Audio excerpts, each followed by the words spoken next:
guys, good night. This is day 452, Ankabut 28 to 35. And remember when Lot rebuked the men of his people, you certainly commit a shameful deed that no man has ever done before you.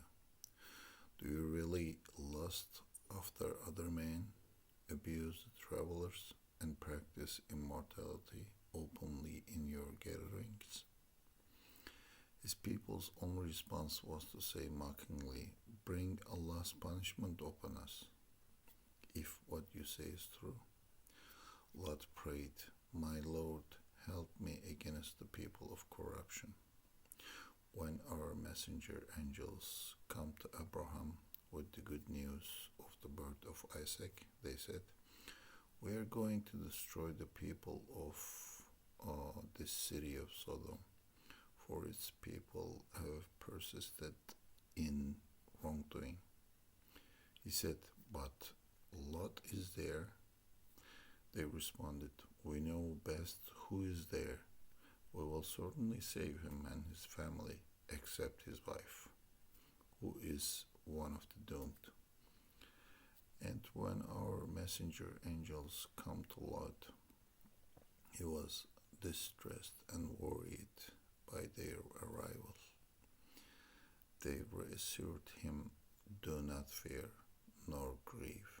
We will surely deliver you and your family, except your wife, who is one of the doomed. We are certainly bringing down a punishment from heaven upon the people of this city for their rebelliousness. And we did leave some of its ruins as a clear lesson for people of understanding." So, as you know, at the start of the surah, Allah Jalla Jalaluhu said that saying "I believe" is not enough.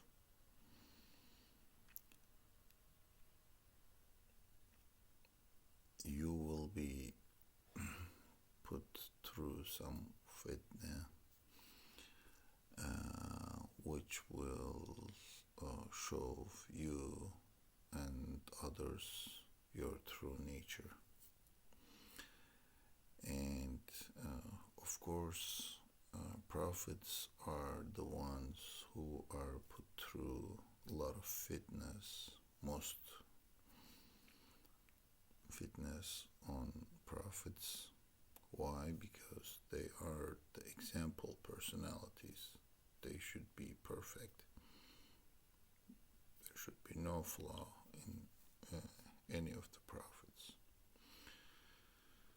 So they are exposed as example personalities. That's why they are put through a lot of fitna. And as an example, we studied, if you're following, as you know, the story of Noah. He was trying to convey the message of Allah Jalla Jalaluhu through a long period of time, but there are people were mocking him, and as a result, at the end, Allah Jalla Jalaluhu ordered him to build an ark. His people, some believers, and their livestock, they all got into ark, and the remaining his people are drowned. Then, of course, the story of Abraham. Their people were worshipping idols, and including his father, of course. And they didn't believe in Abraham, and they decided to burn him also. But Allah saved him, and as a result, he moved out of his land. He immigrated to another place, also today, the story of Lot. Lot is also conveying the message of Allah Jalalu, but his people were just mocking and saying, okay, if you're true person, show us this punishment when it's gonna happen. And Lot was praying, oh my Lord, help me with the people of corruption. And as a result also, just like other prophets mentioned, people of the city of Sodom and Gomorrah, as you know, totally destroyed, including Lot's wife. She was not believing her husband, and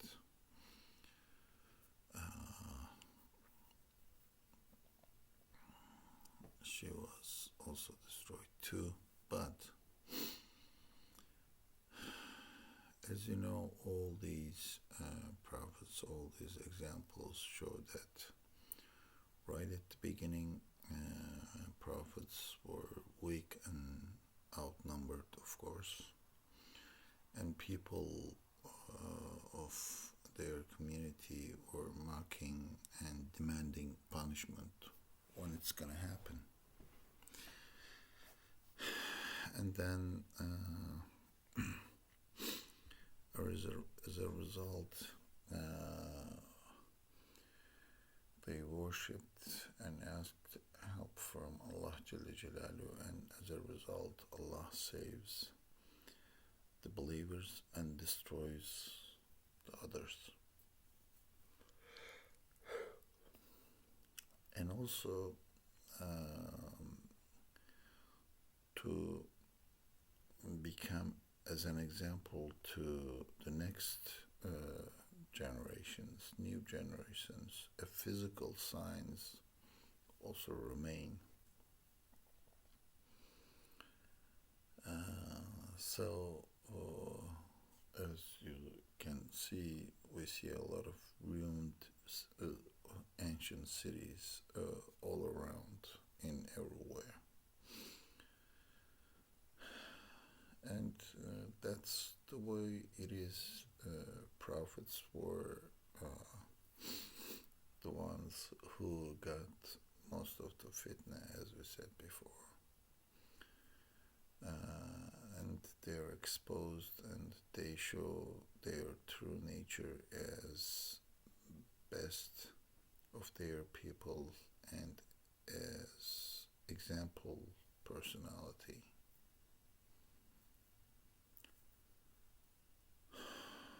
And as it says at the beginning, just saying I believe and doing nothing means nothing.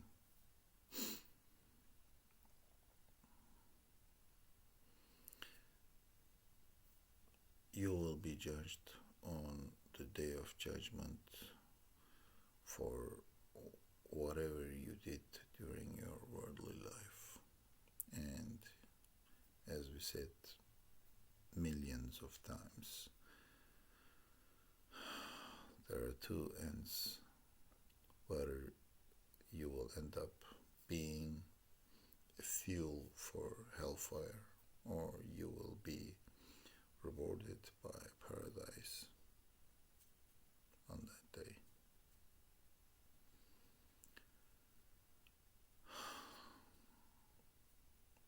Let's pray Allah Jalalu and ask His help on this worldly life. And just like how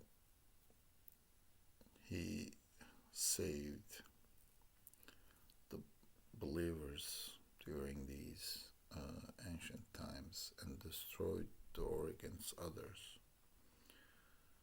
let's pray that my Lord